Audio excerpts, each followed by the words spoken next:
ጤና ይስጥልኝ የተወደዳችሁና የተከበራችሁ የሐቅና ሳቅ ሚዲያ ተከታታዮች፣ ሰላምታችን በያላችሁበት ይድረስ። አዳዲስና ወቅታዊ መረጃዎችን የያዘው ወሳኝ መረጃ አሁን ጀመረ። አብራችሁን እንድትቆዩ እየጋበዝኩ ርዕሶቹን አስቀድማለሁ። ከንቲባ አዳነች አቤቤ 26000 ቤቶችን ለማስገንባት ለሀገሪቱ የመጀመሪያ በሆነ የግንባታ ቴክኖሎጂ ሥራ አስጀመሩ። የጀነራል ታደሰ ወረደ ቢሮ በሞንጆሪኖ ታጣቂዎች አርሚ 31 መከበቡ ታወቀ። ዩኒቨርሲቲዎቹ ተማሪዎችን ሙሉ በሙሉ መቀበል እንዳልቻሉ አስታወቁ።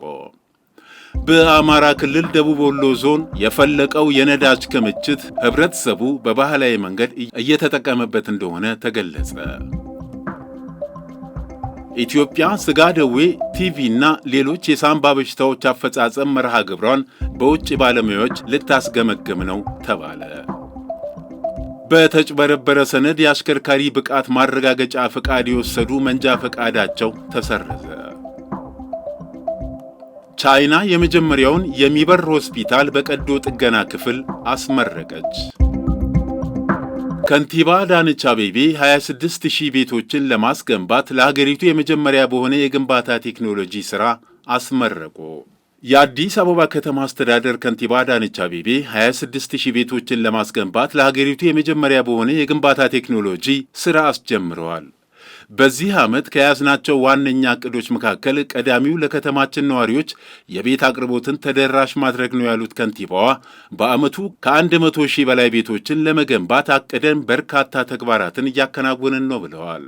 ዕቅዳችንን በጥራትና በፍጥነት እውን ለማድረግ ለሀገራችን የመጀመሪያ የሆነውን ኮልድ ፎርምድ ስቲል CFC የግንባታ ቴክኖሎጂን መጠቀም አንድ አማራጭ አድርገን ስራውን አስጀምረናል ብለዋል። ቴክኖሎጂው በሌላው ዓለም የተለመደና ቤቶችንም ሆነ ሕንፃዎችን በፋብሪካ ውስጥ የሚገጣጠሙ ብረቶችን በመጠቀም ወለልን፣ ግድግዳና ጣሪያን ጨምሮ ሁሉንም ክፍል በፍጥነትና በጥራት ማምረት የሚያስችል አሰራር መሆኑንም አመላክተዋል።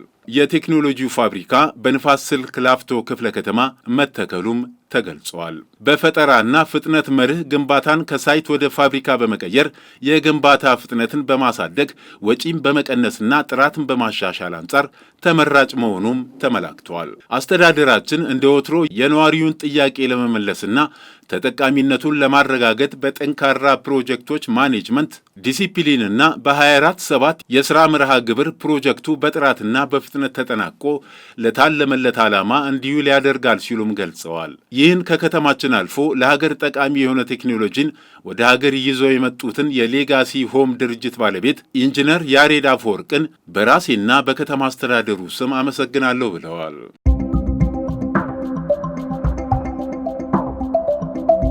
የጀነራል ታደሰ ወረደ ቢሮ በሞንጆሪኖ ታጣቂዎች አርሚ 31 መከበቡ ታወቀ። በርካታ ታጣቂዎች ሰልፍ ይዘው በከተማዋ ሲንቀሳቀሱ ታይተዋል። ታጣቂዎቹ ብሬን፣ ላውንቸር እና ዲሽቃ የታጠቁ መሆኑን ምንጮቻችን ገልጸዋል። ሞንጆሪኖ ዛሬ ሙሉ ካቢኔዎችን አስቸኳይ ስብሰባ በመቀሌ ጠርተዋል። በህወሓት የሚተዳደሩ የንግድና ሌሎች ድርጅቶች የባንክ አካውንት እንዲታገድ ለሁሉም ባንኮች ተጽፏል።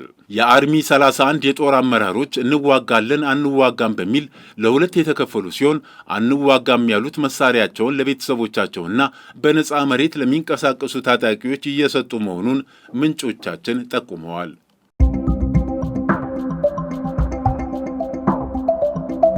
ዩኒቨርሲቲዎቹ ተማሪዎችን ሙሉ በሙሉ መቀበል እንዳልቻሉ አስታወቁ። የመቀሌና አዲግራት ዩኒቨርሲቲ በትግራይ ክልል አልፎ አልፎ በሚስተዋሉ የጸጥታ ስጋቶችና በተያያዥ ገፊ ምክንያቶች ትምህርት ሚኒስቴር በ2018 ዓ.ም የመደበላቸውን የተማሪዎች ቁጥር ሙሉ በሙሉ መቀበል አለመቻላቸውን አስታውቀዋል። ለዚህ ምክንያት የሆነው ደግሞ አንዳንዶቹ ተማሪዎች በአዲስ አበባ ዩኒቨርሲቲ ከፍለው መማር የሚችሉ ስለሆኑ እንዲሁም አንዳንዶቹ ደግሞ በቤተሰብ ጫና ምክንያት ርቀው እንዳይሄዱ ስለሚደረጉ ሊሆን ይችላል ተብሏል።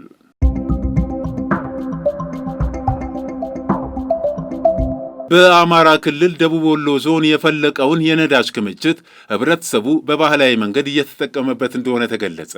በአማራ ክልል ደቡብ ወሎ ዞን ለገሂዳ ወረዳ የሚገኘው የነዳጅ ክምችት በተፈጥሯዊ መንገድ ከከርሰ ምድር በላይ በመውጣቱ ለአካባቢው ህብረተሰብ በባህላዊ አጠቃቀም ዘዴ አገልግሎት እየሰጠ እንደሚገኝ ከወረዳው ኮሚኒኬሽን ቢሮ ያገኘነው መረጃ ያመለክታል።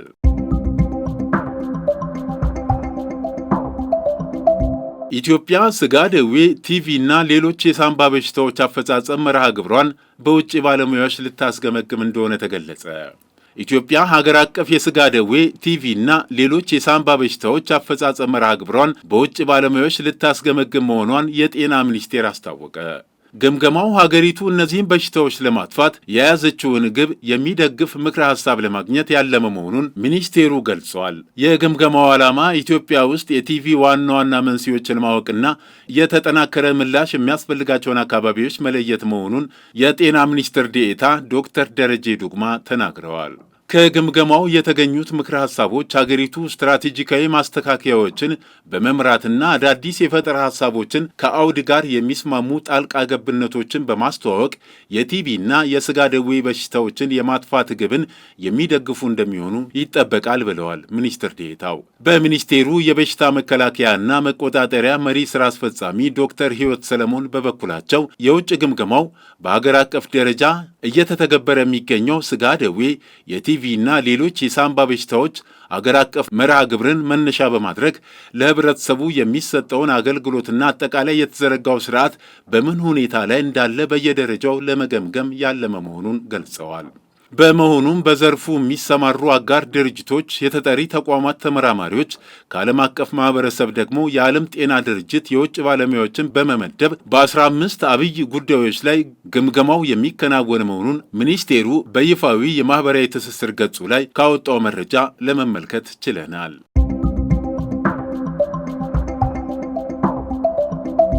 በተጭበረበረ ሰነድ የአሽከርካሪ ብቃት ማረጋገጫ ፍቃድ የወሰዱ መንጃ ፍቃዳቸው ተሰረዘ። የአዲስ አበባ አሽከርካሪ ተሽከርካሪ ባለስልጣን በተቋሙ ከሚሰጣቸው በርካታ አገልግሎቶች ውስጥ አንዱ የሆነው የውጭ መንጃ ፍቃድ ቅያሬ አገልግሎት ነው። በአዋጅ ቁጥር 1074/2010 መሠረት ያቀረበው የውጭ መንጃ ፍቃድ ሰነድ ትክክለኛነቱ በሚመለከታቸው አካላት ሲረጋገጥና የሰጠው ሀገር የኢትዮጵያን የአሽከርካሪ ብቃት ማረጋገጫ ፈቃድ በተመሳሳይ መልኩ የሚቀበል መሆኑ ሲረጋገጥ ምትክ የሚሰጣቸው መሆኑን እንደሚደነግግ የባለስልጣኑ መረጃ ያመለክታል። በዚህ መሰረት የተጭበረበረ ሰነድ በማቅረብ የመንጃ ፍቃድ ቅያሬ አገልግሎት ያገኙ ግለሰቦች መንጃ ፍቃዳቸው ተሰርዞ በሕግ እንዲጠየቁ የማድረግ ሥራ በመሰራት ላይ እንደሚገኝና በቀጣይም ተቋሙ ሕገወጥነትን የመከላከል ሥራ አጠናክሮ እንደሚቀጥልም አስታውቀዋል።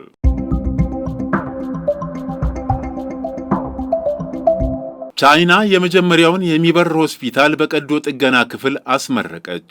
ቻይና በማውንቴን ቪው ከተማ የሚገኘው የፉዳን ዩኒቨርሲቲ የዓይንና ጆሮ፣ አፍንጫ፣ ጉሮሮ ሆስፒታል ከሀገር ውስጥ የሲ909 አውሮፕላን አምራች ጋር በመተባበር የቻይናን የመጀመሪያውን የሚበር ሆስፒታል በቀዶ ጥገና ክፍል አሟልቶ ለአገልግሎት አዘጋጅቷል። ይህ ዘመናዊ የሕክምና ማዕከል በአየር ላይ ሆነው የዓይን፣ የአፍንጫ፣ የጆሮና የጉሮሮ ቀዶ ጥገናዎችን ለመስጠት የሚያስችል ሙሉ በሙሉ የተሟላ ነው ተብሏል። ይህም ቻይና በበረራ መድረኮች በኩል ትክክለኛና ከፍተኛ ደረጃ ያላቸውን የሕክምና አገልግሎቶችን የማድረስ አቅሟን የሚያሳይ ነው። ልዩ በሆነ የአገር ውስጥ መሳሪያ ዲዛይንና ቦልት አልባ የግንኙነት ስርዓት በመጠቀም አጠቃላይ የቀዶ ጥገና ክፍሉን በአውሮፕላኑ ውስጥ ለመትከል የፈጀው ጊዜ 8 ሰዓት ብቻ ነው ተብሏል። አውሮፕላኑ ለምርመራ፣ ለስልጠና፣ ለቀዶ ጥገና ዝግጅትና ለትክክለኛው የቀዶ ጥገና አገልግሎት የሚያገለግሉ የተለያዩ ክፍሎችን አካቷል። ባለስልጣናት እንደገለጹት የሚበረው ሆስፒታል መደበኛ የአገልግሎት መርሃ ግብር እንዲኖረው ታቅዷል። ይህም የጤና አገልግሎት ውስን ለሆኑባቸው ርቀው ለሚገኙ አካባቢዎች ድጋፍ ለመስጠትና በቤልት ኤንድ ሮድ ኢኒሺዬቲቭ ስር ለሚገኙ ክልሎች ከፍተኛ ደረጃ ያላቸውን የሕክምና አገልግሎቶች በዓለም አቀፍ ደረጃ ለማስፋፋት ያለመ ነው ተብሏል።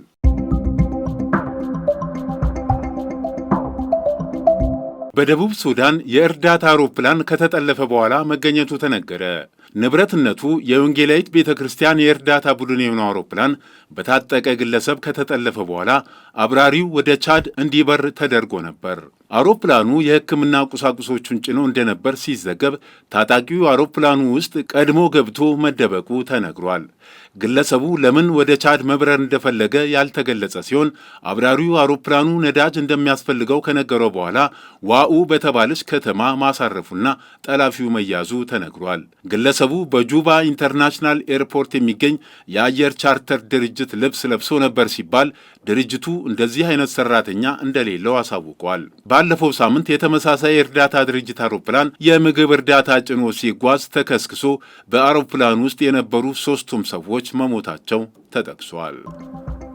የተከበራችሁ የሐቅና ሳቅ ሚዲያ ተከታታዮች ለዕለቱ ያዘጋጀናቸው ዋና ዋና መረጃዎች እነዚህን ይመስሉ ነበር። መልካም ጊዜ። መነሻችንም መድረሻችንም ኢትዮጵያ።